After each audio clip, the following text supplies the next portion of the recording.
You know, I'm not gonna lie, I kind of hate doing these webcam only videos because they're like less professional for my channel, even though I'm not a very professional channel to begin with. But this is a good time to warrant a webcam only video because Valve couldn't have announced this product at just the right time. Hello everybody, Xyno here, and I just got done ranting about the Nintendo Switch-O, or the Switch OLED model, as everybody else calls it. I call it the Switch-O just because it sounds more catchy and dumb. It's my thing. But I just got done ranting about that, and now it's been about a week, and out of the blue, Valve just announced this whole new thing called the Steam Deck. Not to be confused with the Stream Deck, which is made by Corsair and Elgato. So I apologize in advance if I accidentally say the Stream Deck because that's existed longer than this new thing called the Steam Deck. So, what is the Steam Deck? Well, if you haven't known already across all over the internet, it's pretty much the Switch Pro. That's what we're gonna be calling it. It's the meme. It's the thing. It's like, oh, Valve was like, oh, Nintendo ain't gonna do what the fans want. Well, we're gonna do it. So, the Steam Deck. I'm gonna transition over to my little mini-me on the screen here. It is an official Valve-made portable PC that lets you play Steam games and other PC games on the go. This is pretty much the dream we've been wanting for a long time. If you've ever watched like Linus Tech Tips and a couple other like low-spec gamer and all that stuff, they've been posting those weird products that are like mini PCs that are portable, but they have a huge compromise for gaming performance. But it's like an all-in-one gaming controller, just like the Switch. Well, Valve decided to try and do it the right way, and as far as I know from the specs I've been looking up for this, they've been doing it the right way. Look at the design. It actually looks sleek. It looks comfortable to hold. It looks thicker than the Switch in terms of like literal thickness. So that might be a caveat in terms of people with smaller hands, but it still looks comfortable nonetheless. It looks like the cooling is done nice and well, and Valve, I'm going to say that back and forth a lot. I kind of call them, they're the same company, but Valve has done their signature Steam controller gimmicky weirdness with the whole emulating the mouse with those trackpads right below the thumbsticks, so that'll be there for games that need to support that. This is all pretty nice and weird, and as far as I know, if we transition over to the specs here, this device will be about as powerful as a base PS4, but portable, which means it's actually quite more powerful than a Nintendo Switch, which is pretty much the Switch Pro. This is what we've been expecting the Switch Pro in terms of specs to be as powerful, to play pretty much PS4 games on the go, because it's been 8 years since the PS4 came out, and you'd think we'd have the ability to run games like that these days. So this is actually the one thing I'm really excited about for its technical performance, because that means we can pretty much run every game that has been coming out for the past 4 or 5. Those new next-gen games still run pretty well on a PS4 when spec'd down correctly, and it'll actually work on this device if that teraflop spec seems to match up with the PS4 perfectly. Because if we scroll down here, the resolution is barely above 720p. Now that's kind of a caveat to some people. I mean, I ranted about the Switch-O being still 720p, and I'm technically still complaining about this because we still have phones these days, even cheap phones that are at least 1080p that can still drive that amount of pixels. But with this limited capability on the go, only being limited to 800p, this weird 16:10 ratio, it's literally 720p but slightly wider. It's hard to describe. But playing games at 720p at a PS4 spec level means technically some games that would have run at like 30 FPS 1080p on a PS4 would run better on this device because of its lower resolution. But since the screen's smaller, you probably wouldn't notice that, and the games would run nicer and better. So that is one thing I'm very excited for. Can't really tell without playing it, so we're going to have to wait till this December to actually see if that lives up to that hype, but on paper, this is what it should be able to do. Now this is nice, especially for people like me who have a huge Steam library of games to play, pretty much everything I've been able to play on my hardware has been playable even on hardware that's that old. So this is super exciting.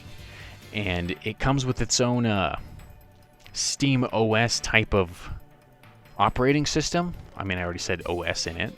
But what I'm really hoping is there's an easy way for it to be converted into just a plain Windows machine, because it's still using AMD, I think it's 64-bit architecture for a CPU. It's not like a mobile chip or anything, as far as I know. It's a 4-core, 8-thread, pretty respectable AMD CPU, and the GPU, again, I've been talking about that for a while.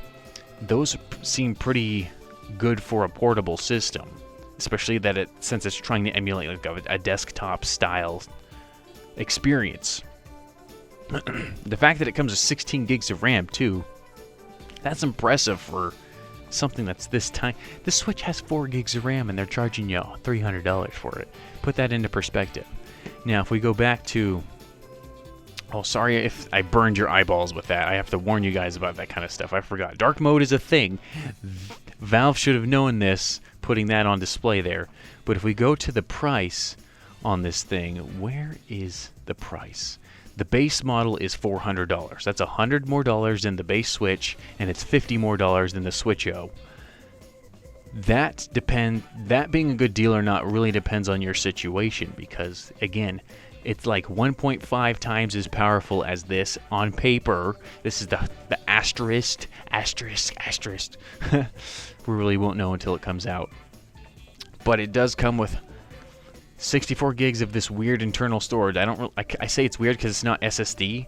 In order to get SSD speeds on your Steam Deck, you'd have to pay hundreds of dollars more, as you can tell here. And some people might be able to opt into that. I don't know if I will be able to, but I will say I probably will pick this up whenever it becomes available, because this is like a dream come true. This is exactly...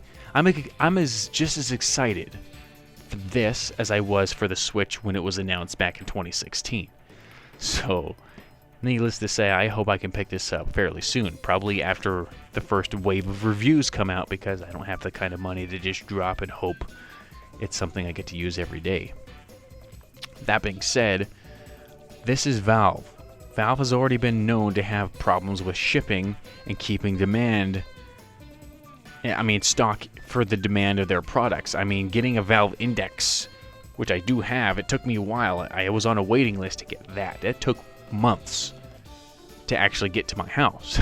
So with this being said, of course, with the whole world situation and chip shortage and all that junk, this is going to be quite valuable, high in demand, as I would probably like to say, as soon as it comes out. So scalpers, people who want to enjoy it, YouTube reviewers, and every other consumer ever are all going to want this, which means probably when it comes out this December, this won't be anywhere to be seen.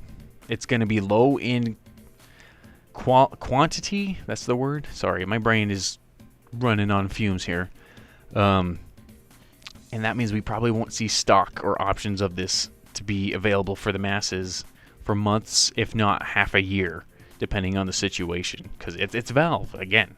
So this is going to be a rocky launch, I can already tell, especially with how well it looks like they've spec'd it in terms of design, because it looks so sleek, it looks nice, it looks cool, it looks almost more functional or sturdier than the Switch, and the Switch has already been known to have all sorts of problems people have been complaining about over the years. So this is super exciting, and I just wanted to tell you guys about it for people who don't know or wanted to find my opinion on it because they were bored and they were on YouTube and they saw that I posted a video about the Steam Deck. Because PC gaming is my forefront. As much as I talk about Sonic, Nintendo, all that stuff, PC gaming is where I spend most of my time gaming, because I emulate games. This machine itself, if we get Windows running on it, will be a favorite of mine for emulating. Screw the Switch and GameCube ports. I'm going to play my legally obtained copies that I own over on this bookshelf here and put them on this device and just play it through that, because it'll work flawlessly. You don't need the Switch for that anymore. Pretty much Steam has fixed it for us. Then that's pretty dang cool. But where was I going with this? I don't know. I just got to say I'm super excited. I mean, it was cool to see that this rumor was true. It looks better than what I thought the concept art would have actually been. It comes with a carrying case. For the $100 extra, that's almost like $20 of the dollars worth of the price, because when you buy a Switch, you just get the Switch. And I mean, you get those little hand-carrying accessories that nobody uses. I think I got them in this carrying case right here. Those stupid little things you slide on if you want to play like ARMS or something. But or Mario Kart if you're that desperate. But that comes with its own carrying case. It comes with more memory than a normal base Switch, faster memory, higher specs. If you already have a Steam account, you already have access to tons, if not your entire library on your PC. I mean, if you get Windows running on this, I could run Forza portably. As long as it can play offline like perfectly fine, I could be at my lunch break at my job playing a game of Forza. That's blowing my mind right now. That's insane. This is why I'm excited for something like this. It looks like we had to wait for Valve to do something like this right, and I know I'm overhyping it, but I bet they're doing the best they can to make this actually work the way that people expect it to work. And that's going to be awesome. Anyway, let's transition back here. I hope you guys enjoyed this video about me being hyped. I hope I got you hyped. You know, it's got to do the corporate thing where you got to make everybody hyped for the product. But I'm excited for it. I want to know your guys' opinions on it, because hearing both sides of the story, some people hate this, you know. There's some people complaining about this. I want to know why. Very valid reasons why. Constructive criticism. All that kind of stuff. It's nice to know other people's perspectives. Post it in there. I'd like to know. I'll do my best to read what I can see. Tell me if you guys made it to the end of this video, because it would be nice to know. It'd be, if you've watched some of my other videos before, does the audio quality seem a little bit better? Because I did this whole test where I recorded this whole take. I did a whole other take of this video with my wireless version of the mic where it's not connected to this, and it sounded like crap. It had a lot of hissing and staticky sounds, and I think this is a lot better. So tell me if this did sound better if you made it this far. Obviously, you don't have to, but it'd just be nice to know. And with that being said, I do need to find time to actually get the real content on this channel up soon, because I hate doing these webcam only videos all the dang time, because I'm not a vlog channel like that. But anyway, hope you enjoyed the video. Tell me about these things, and I'll see you guys in the future. Xyno76.